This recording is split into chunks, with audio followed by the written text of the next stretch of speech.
This podcast is brought to you by the School of Advanced Study, University of London.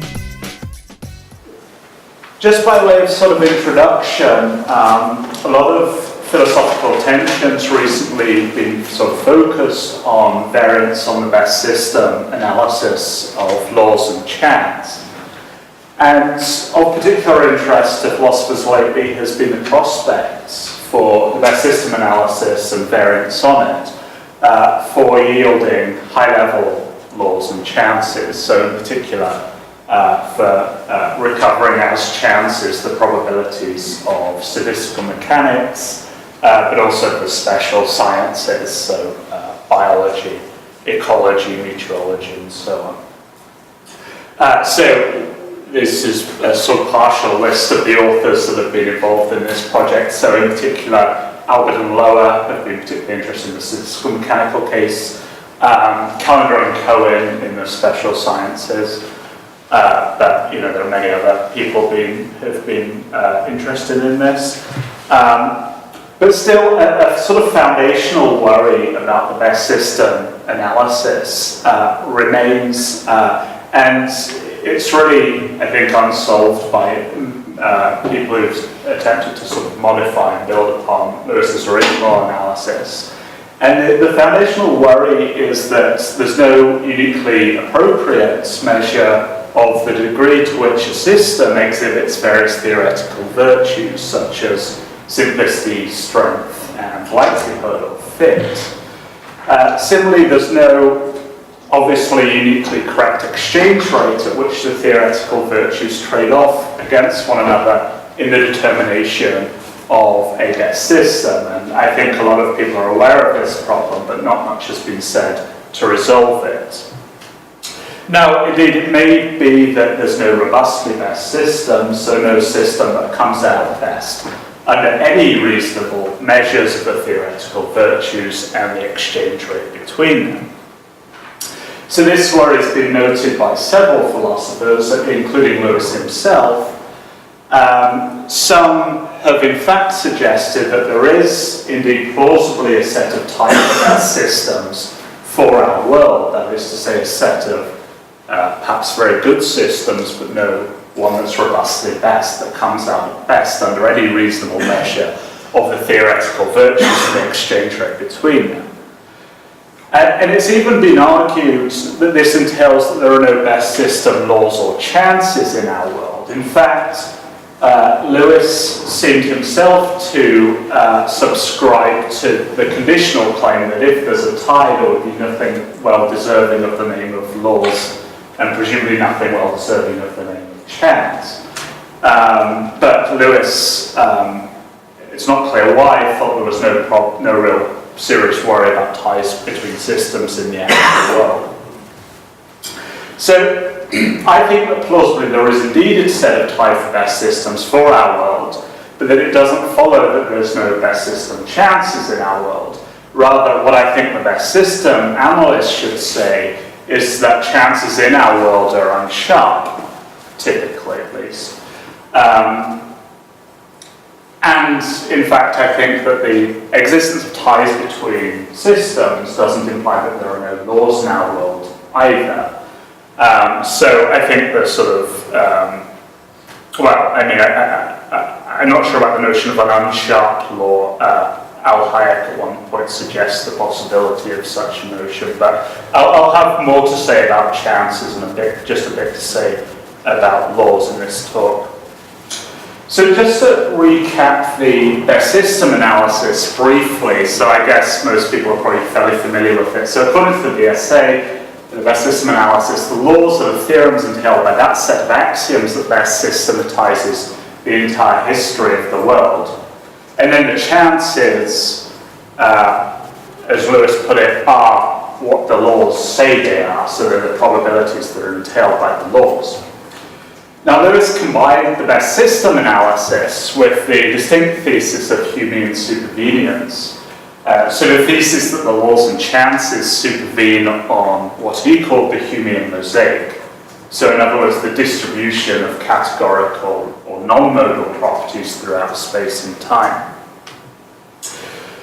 Now, when we best system analysis is combined with Humean subvenience, at least on the way Lewis combines them. The idea is then what gets systematized by the various competing systems are parts of or the whole of the Humean mosaic. So the idea then is that the goodness with which candidate system systematizes the Humean mosaic is judged against various theoretical virtues such as simplicity, strength, and likelihood, or as Lewis calls it, fit. So Lewis only provides very rough accounts of what strength, simplicity, and fit amount to. And that's, I guess, one of the lacunas of the best system analysis. So Lewis says that a system is strong to the extent that it says what will happen or what the chances will be when situations of a certain kind arise. So if, for instance, a system tells us that any given tritium atom will have a certain chance of decay within the next 5 minutes, then other things being equal, that adds to the strength of the system because it tells us something about what to expect under those circumstances. On the other hand, a system is simple to the extent that it comprises relatively few axioms, or those axioms have simple forms. So, for instance, linear equations are simpler than polynomials of degree greater than 1. That would just be a sort of an example of what we mean by simplicity. Now, often these virtues will trade off. So, often we'll be able to achieve greater strength at the cost of sort of a cost in terms of simplicity. So, we can add strength by simply adding axioms or complicating the axioms that we already have.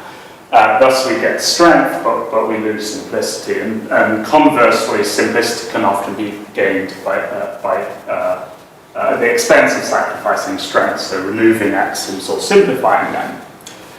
And the best system is that which strikes the best balance between these theoretical virtues.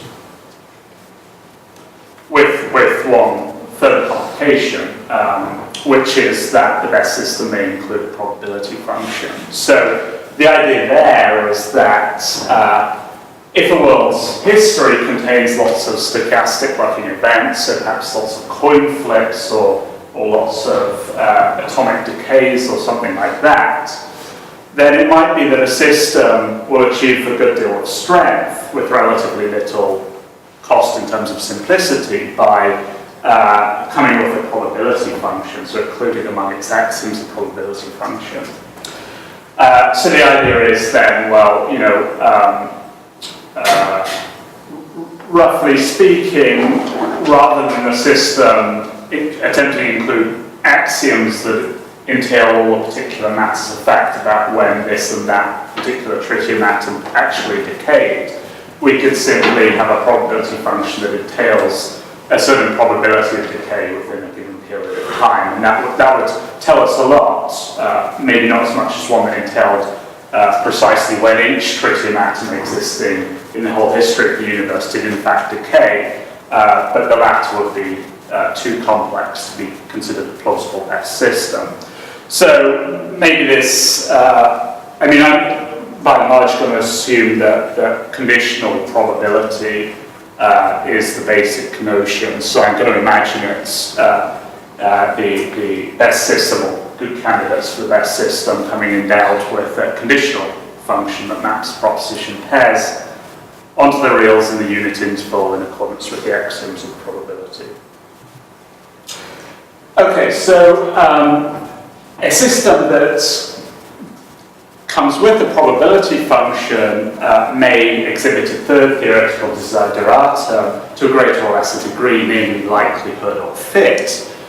So a system fits the actual course of history well, or has a higher likelihood to the extent the associated probability function assigns a higher probability to the actual course of history. So there are a few complications there if the number of chance events is infinite and so on. But those aren't really important for present purposes. So the best system then is that which strikes the best balance between simplicity, strength, and fit. and the probability function associated with the best system is the chance function for the world. That's according to the best system analyst. So it seems that Lewis thought that the probability function associated with the best system for our world would basically be the one that entails just the quantum mechanical probabilities. However, Lower has recently influentially argued that the probabilities of statistical mechanics are also entailed by the best system for our world, and therefore are genuine objective chances according to the best system analysis. So in particular, Lower appeals to an axiomatization of statistical mechanics described by David Albert. So there are three axioms. Albert suggests that statistical mechanics can basically be derived from these three axioms. So the first is the fundamental dynamic clause, a proposition given the fundamental dynamic clause. The second is a proposition characterizing the initial conditions of the universe as constituting a special low entropy state. So notably, the suggestion here is that a best system might include facts about initial conditions, and that seems to be something that Lewis himself actually wasn't averse to. The third proposition is one giving a uniform probability distribution over the regions of microphysical phase space associated with the low entropy state captured by the past hypothesis pH. So Albert and Lower now dub this conjunction of these three propositions the mentaculus. And the suggestion is that the mentaculus, these three axioms, serve as a plausible best system for our world.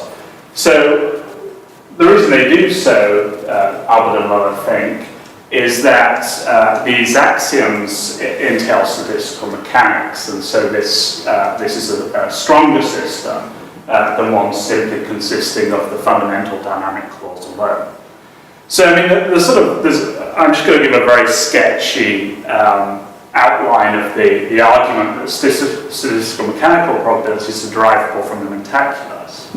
Although it should be noted that Lower and Albert themselves don't provide that detailed an argument, and that's one of the criticisms that's sometimes levelled against them.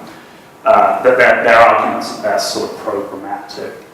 So the argument is as follows roughly. So we're to consider the region of phase space associated with the low entropy initial state of the universe that's implied by the past hypothesis. The idea is if you take that region, the sort of low entropy region within which the universe's actual initial conditions lie, so if you take the whole of that region and the sort of volume within that region that's taken up by microstates that lead by fundamental dynamic laws to sustained entropy increase is extremely high. So within the sort of the region of phase space associated with the low entropy postulate, almost all of the states, precise states, microphysical states in that region are ones that lead to sustained entropy increase. So the idea is that if we put a uniform distribution, a uniform probability distribution over that region, then because of the high number of states, or the high measure of states that lead to entropy increase within that region, then the probability for entropy increase will be correspondingly high. And then the idea is that regarding, when it comes to sort of approximately isolated subsystems of the universe, we don't think that statistical mechanics just applies to the universe as a whole. So when the second law doesn't just apply to the universe, but to any isolated system, or perhaps to approximately isolated systems. The idea is that, for instance, a sort of ice cube melting in a glass of hot water or something like that, we expect that to behave in a sort of thermodynamic, sort of second law-ish sort of way. The idea is that a system's becoming approximately isolated isn't correlated with its initial microstate being one of these ones that leads by the fundamental dynamic laws to entropy decrease or to second law violating behavior. Therefore, it's extremely likely that any such subsystem that's in initial disequilibrium will increase in entropy over time. So that's just a very brief sketch of what is admittedly a fairly programmatic argument on the part of Lower and Albert. And perhaps even more ambitiously, Albert and Lower, and sort of arguably even more sketchily, Albert and Lower argued that the mentaculus actually not only entails statistical mechanics, but also entails many of the probabilities of the special sciences. And the idea is roughly that many of the special sciences concern entropy increase in processes. So perhaps that's obvious with sciences like meteorology, to some extent in biology, where we're concerned with diffusion and so on. But the details aren't so important for present purposes. Even if the mentaculus just entails statistical mechanics, it looks like it's quite a strong system, and stronger than one that just entails the fundamental dynamics alone. That's the Lower's thesis. And Lower claims, well, it's not much more complicated because we just have to add to the fundamental dynamics the past hypothesis and the statistical postulate, and those look like fairly simple, straightforward axioms. So Lower claims that it's a fairly plausible best system for our world. Okay, so just as an aside, we have to liberalize the best system account slightly if we're to allow the mentaculus to be a candidate best system, because Lewis himself restricted candidate best systems to those whose axioms contained only perfectly natural kinds predicates. And the trouble with mentaculus is that it includes predicates like no entropy, which are not perfectly natural kind terms. So I think it's sort of in the whole literature on this, most people accept a liberalization that allows imperfectly natural kind terms to figure in the axioms for the candidate best systems.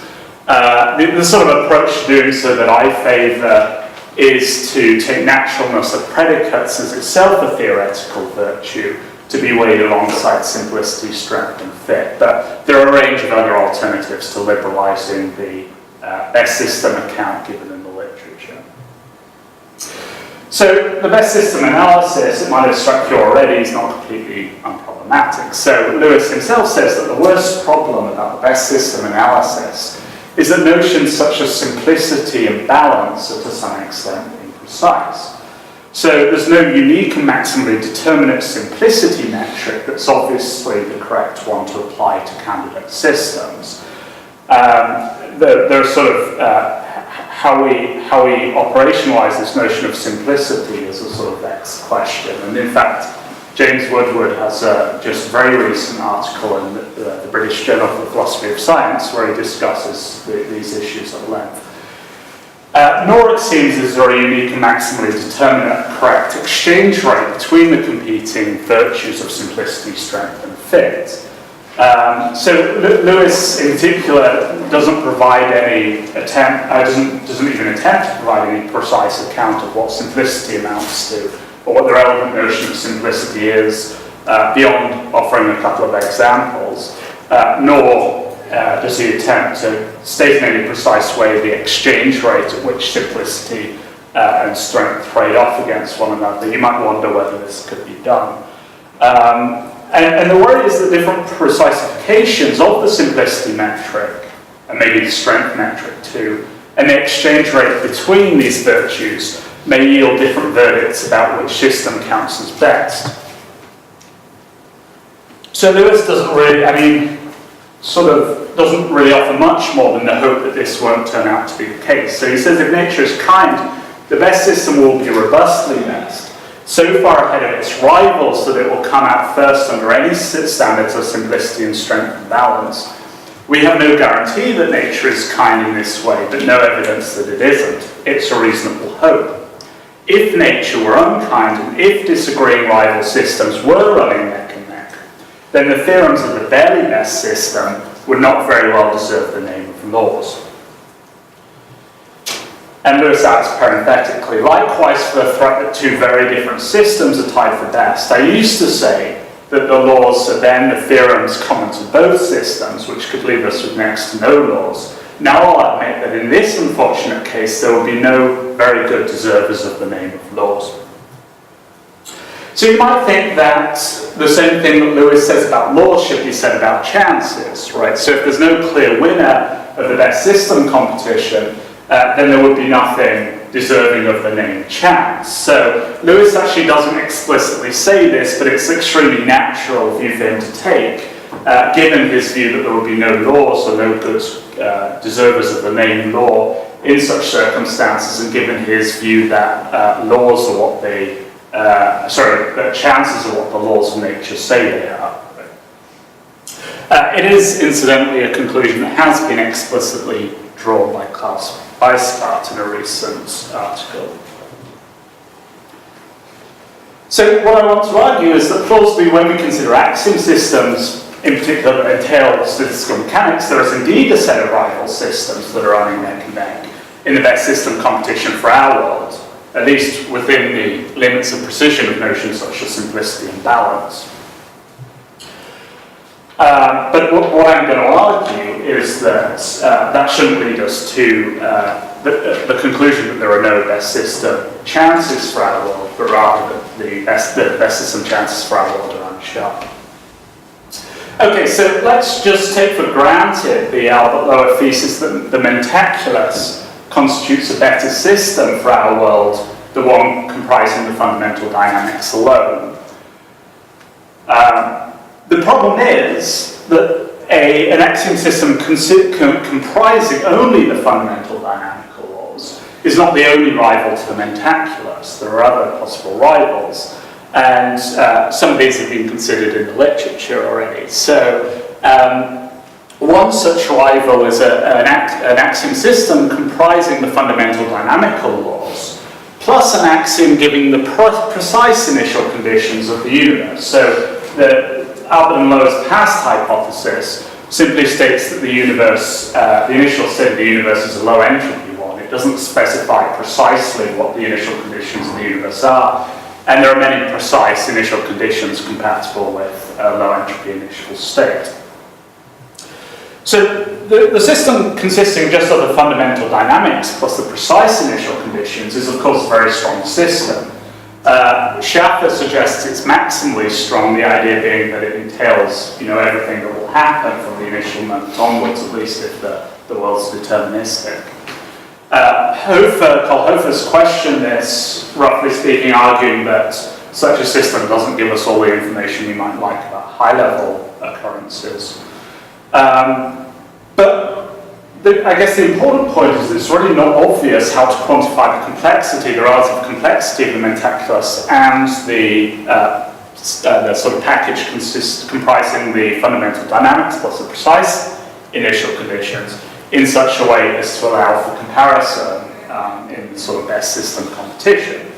So it's not obvious how to decide whether any difference in complexity between the two is adequately compensated for by a resulting difference in strength.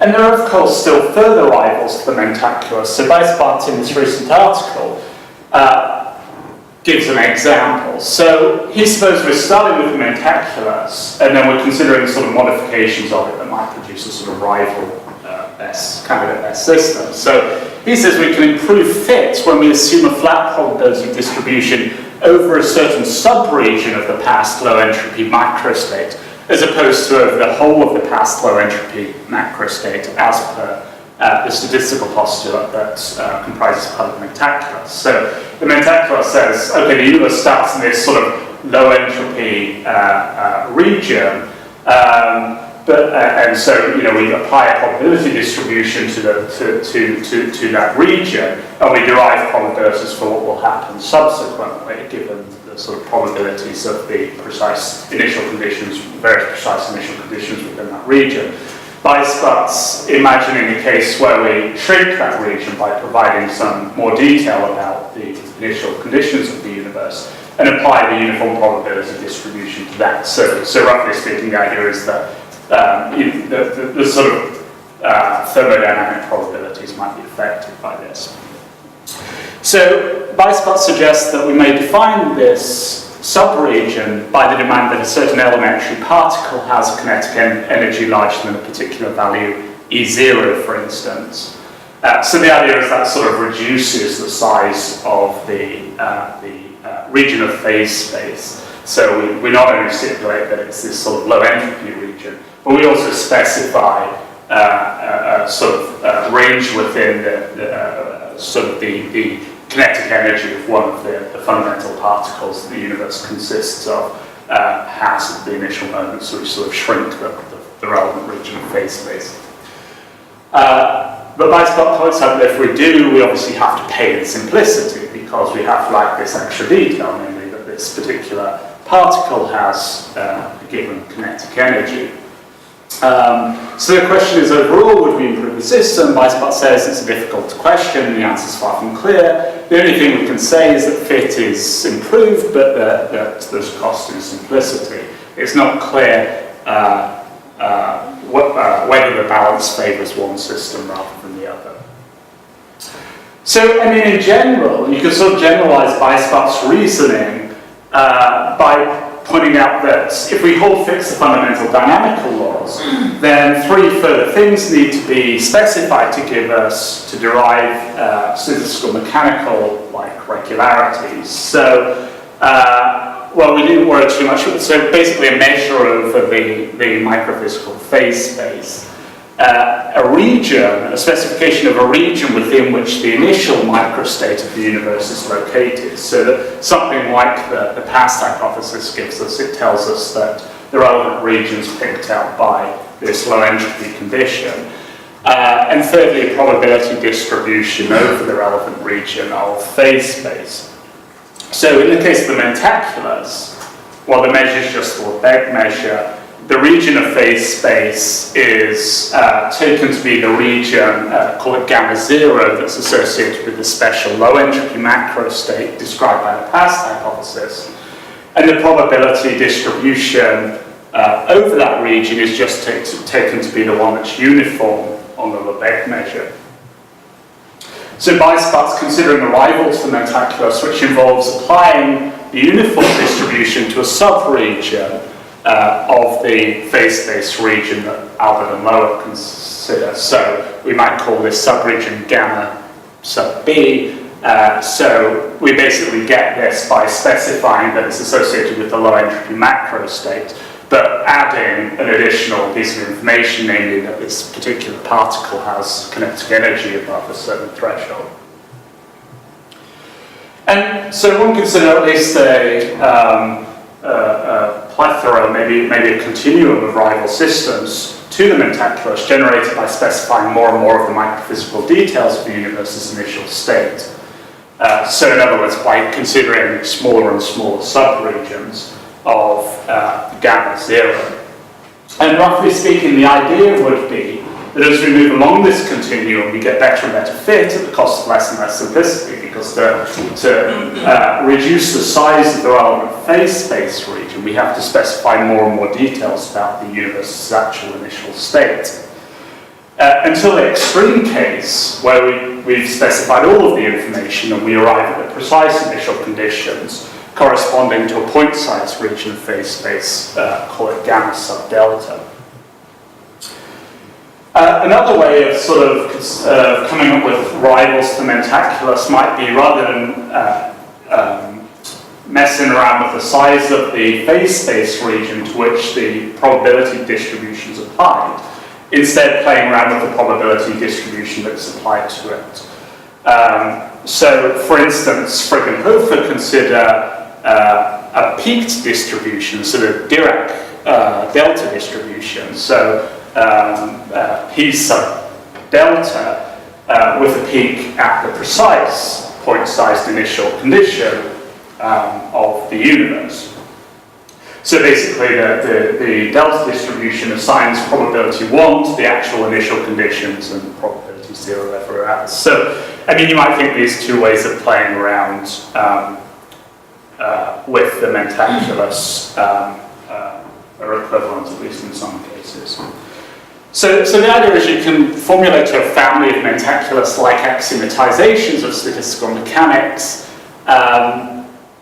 basically these either vary the phase space region that the universe is specified to initially occupy, or playing around with the probability distribution. I won't go into too much detail, but roughly the idea is that specifying small phase space regions is more complicated, specifying peaked distributions is more complicated than specifying uniform distributions, because you've got to say where the peak is at. But perhaps these add to the, it seems possible that these add to the fit, or the likelihood that's conferred upon the actual course of history, at least the actual macro course of history. Now, it is a non-trivial question how different choices of phase space region and of probability distribution translate into statistical mechanical probabilities at later times. So Albert suggests that provided that the subregion of this low entropy initial, sort of this gamma zero, which is the region associated merely with the past hypothesis stipulation that the initial conditions of the universe were low entropy. So Albert argues that provided that the subregion of gamma zero that we choose is regularly shaped and not too small, and provided the probability distribution that is applied to it is reasonably smooth with respect to the Lebesgue measure, then the resulting probabilities of thermodynamic-like behavior will diverge only little from those entailed by the mentaculus. Now, this, again, I won't go into too much detail, this rests on the assumption that the microstates that lead to unthermodynamic behavior are scattered in tiny clusters all over the phase space, and Romy Friggs criticised that assumption. But in any case, even if that assumption is right, different choices will still yield some, Albert doesn't dispute this, that different choices will yield at least some small but finite differences in the probabilities. And moreover, from the points of view of providing a best axiom system for the universe, it's not clear why, say, choices of irregularly shaped regions of phase space and non-smooth distributions, such as the delta distribution, should be ruled out a priori. So, just to summarize, it seems that we may be confronted with a plethora of good systems, none of which stand out as robustly best. The better fitting involve more complexity, conversely. Okay, so as we've seen, Lewis claims that if there's not a unique best system, then there's nothing deserving of the name law. And so far I've been suggesting that very plausibly there is no unique best system for our world. So the question is, should we draw the conclusion that there are no laws, and should we draw the conclusion that there are no chances in our world? Well, I mean, on both counts, that would seem too extreme a position to take. So, in particular, I'm sympathetic to Lewis's earlier position that in case of ties, theorems entailed by all of the type best systems count as laws. So, for instance, these various mentaculus-like axiomatizations, axiom systems, all include the proposition given the fundamental dynamics. The fundamental dynamics isn't varied between those systems. So if that's right, if all the competing type the best axiom systems for our world agree on the fundamental dynamics, the microphysical dynamics, then it's plausible that those at least are genuine laws of our world. So what about chances? Well, as I suggested, although Lewis doesn't explicitly say it, it seems plausible that he ought to have said that there would be, given what he thinks about laws, there would be no chances in the case of ties. But that's a sort of natural thing for him to say. Weisbach certainly thinks that the best system analyst is committed to such a view. I won't read that quotation out, but basically that's what he thinks.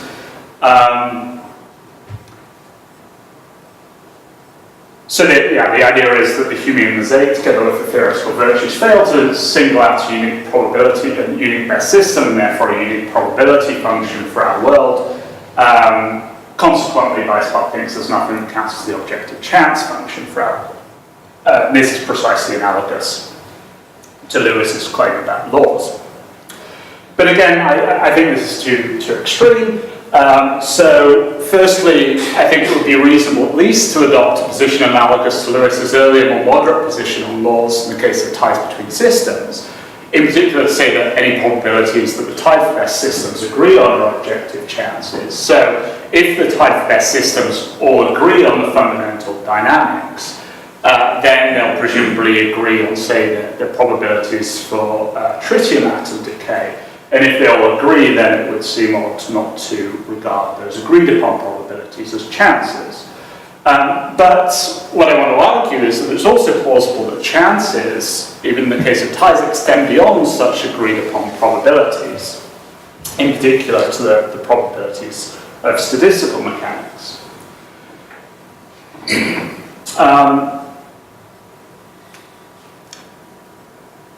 And basically, in that case, I think that the best system analysts just simply say that the relevant probabilities are unsharp. So something like this has been suggested by Hayek and Smithson. So Hayek says, let me suggest that we remain open to the possibility of vague objective probabilities. And by vague, he means the same thing as I do by unsharp. So he says, for example, perhaps laws of nature could be vague. And if these laws are indeterministic, then objective probabilities could inherit this vagueness. A chance is vague over the set. A chance that is vague over the set S corresponds to a set of sharp chances, taking on each of the values in S. And so he says this would certainly seem to be a live possibility on the Mill-Ramsey-Lewis style account of laws as regularities that appear as theorems in a best theory of the universe, as long as the criteria for what makes one theory better than another are themselves vague. In Lewis's 73 theory, for instance, the vagueness may enter in the standards for balancing the theoretical virtues of simplicity and strength. Then nature may not determine a single best theory, but rather a multiplicity of such theories. Suppose, for example, that these equal best theories disagree on the chance that a radium atom decays in 1500 years. For each real number r in the interval 1/3, 2/3, there is such a theory that says that the chances are. Then we might say that the chance of this event is vague over this interval. So I'm basically in full agreement with Hayek here. And I think, moreover, that the competing ways of axiomatizing statistical mechanics provide a strong motivation to think that there is indeed a tie in our world, and consequently that there are unsharp best system chances in our world. So Hayek's focus was mainly on the case of quantum mechanics, but given the sort of way that the literature concerning statistical mechanics, chances in statistical mechanics has evolved, I think this sort of has really sort of brought home the possibility of ties among systems entailing statistical mechanical probabilities. So I think that Hayek's suggestion that ties between systems could yield vague or unsharp laws of nature is also intriguing. So I'm not sure exactly what he means by this. Possibly the idea would be, well, I mean, to put it in terms of statistical mechanics, if all of the type best systems entail some sort of second law type behavior, maybe they confer different probabilities on this sort of second law type behavior in isolated systems, but they might all agree on the sort of qualitative fact that second law type behavior is highly probable. Then perhaps the result is a qualitative or vague second law, which but no sort of precise, like quantitative second law. But so I don't really know what Hayek means by vague laws, but maybe he means something like that. And so we might think that even where there's no precise agreement of the laws of nature, there may nevertheless be sort of vague laws in this sense. Okay, so why think that there are unsharp chances in the case of ties? Well, the main reason to think that there are unsharp chances is that the probability functions of the type of best system seem to play the chance role in guiding rational credence and action. So I'll give a sort of bit of formalism before I argue for this. So first of all, just to point out that standard form. So I'm going to work backwards from credences to chances. So the standard formal representation of imprecise credences takes the credences of a rational person S to be represented by a set of probability functions. So that's bold CR. And so that's normally referred to as the person's representer. If we take conditional probability to be basic, then each element of the representer is a sharp value conditional probability function. Right, so it maps all the pairs of propositions onto a unique real number in the unit interval. So each element of the representer has sharp values, right? But the representer captures the sort of unsharpness of the agent's total epistemic state. So similarly, we might let this bold CH represent a set of probability functions associated with the tied systems, right? So if we have a tie between candidate best systems.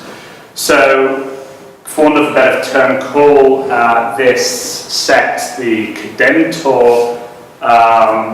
Then the idea again is that each element of the cadentor is a sharp probability function, but that the set, the cadentor as a whole, captures the unsharpness associated with the chances of the world in the case of ties.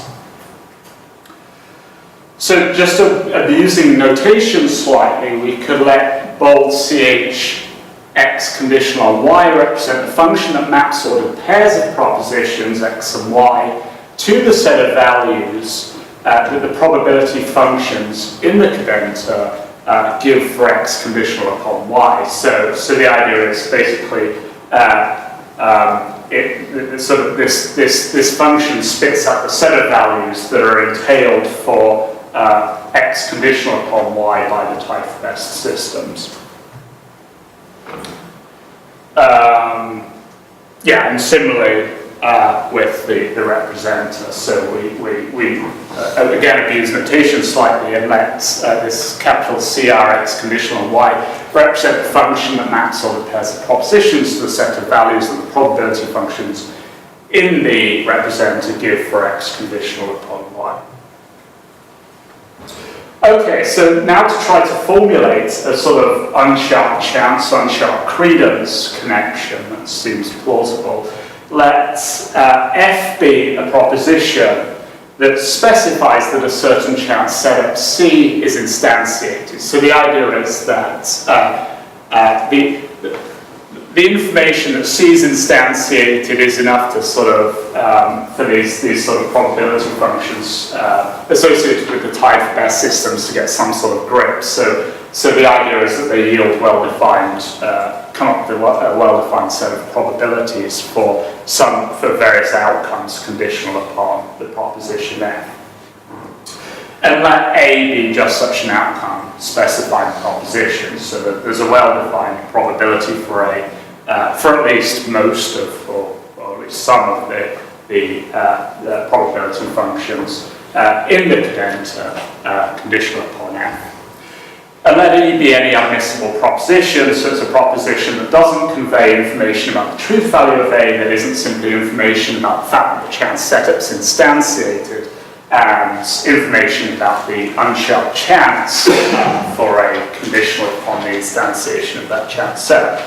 Then, sort of just for fun, I'm calling this mushy P to sort of, because unsharp chances are sometimes referred to as mushy. So the mushy principle states that S is, or it gives a constraint on S's post-update credence in A when she learns an unsharp chance for A. So what it says specifically is that S's post-update credence in A when she learns that the chance setup C is instantiated, that is to say she learns a proposition F, and she also learns a set value chance for A conditional upon F, and also learns any admissible proposition E, will be represented by precisely the same set of values as the chance for A conditional on F. So the idea is if I learn a set value chance for A conditional on F, and I know that F holds, and I don't know anything else of relevance, then my credence in A should come to be, have the same set of values as the set value chance.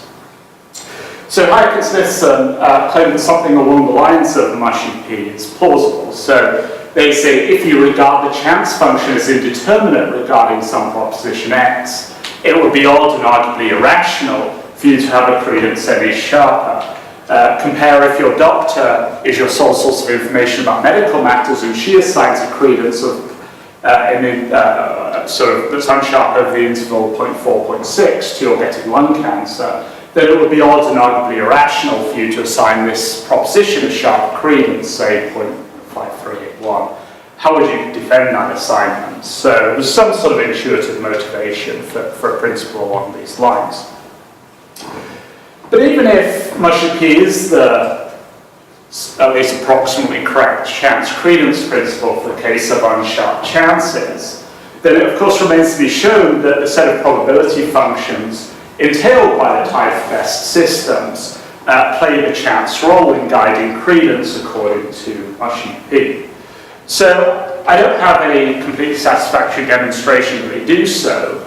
Of course, that's no surprise at all, given that in the case of, even if we assume there to be a unique winner of the best system competition, even in that case, there's no existing demonstration completely satisfactory that the chances or the probabilities yielded by the best system play the principal role in guiding rational credence. So there's going to be no sort of knockdown argument here at all. But there are a few comments worth making. So I think the most promising attempts to argue that in the case of a unique best system, that in that case the sharp best system probabilities play the principal role in guiding rational credence appeal to the instrumental rationality of conforming one's credences to the best system probabilities. So Karl Hofer and Roman Frigg have given such a justification. So the basic idea, again, this is sort of just a sketch, is that given the tight connection between the Humean chances and the actual frequencies, betting according to the Humean chances will lead one to do well in the long run. And my basic point is simply that the assumption that there's a unique probability function that serves as a Humean chance function does not seem essential to this argument. So, obviously systems earn membership of the set of type for best systems by entailing conditional probabilities that are close to the actual relative frequencies. Any system that didn't do so would not be among the type for best systems.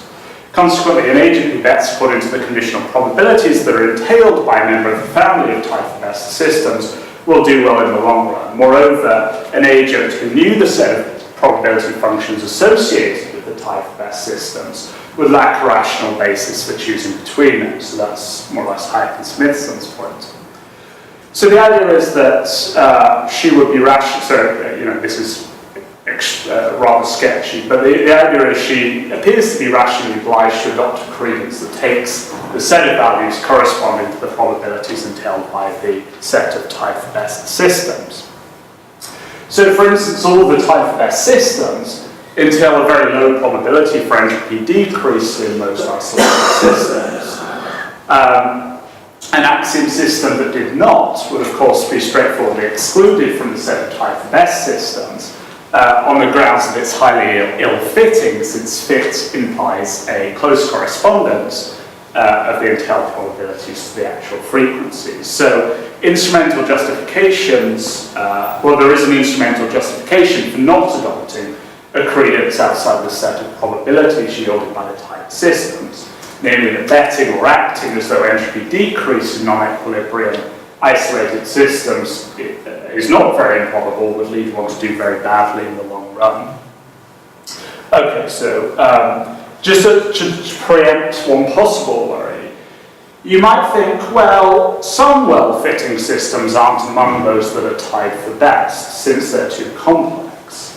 So why should the agent not calibrate her credences to the probability functions entailed by these systems and not just by the tied for best ones? So in other words, why not bet according to something more closely resembling the actual overall world frequencies rather than the